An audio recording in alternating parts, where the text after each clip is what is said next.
Hello everyone, welcome back to our channel Login Assist. In this guide video, I will show you how to go live on Tango app.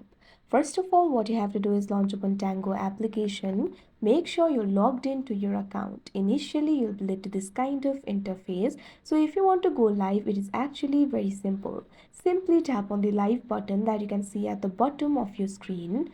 Now once you do that, you can see over here, you'll be led to this kind of interface.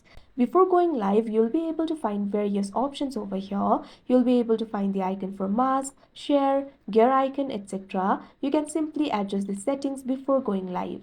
You can also enter the live description if you want. For that, tap on the field of live description. Now you'll be able to enter the description over here. After you do that, you can tap on this option, set notification. Now once you do that, what you can do is simply tap on this option, go live, that you can see on the screen. Now you can see over here your live stream has been started. So that is how you go live on Tango app. I hope you found this video helpful. Thank you for watching. Make sure to like, share and subscribe to our channel.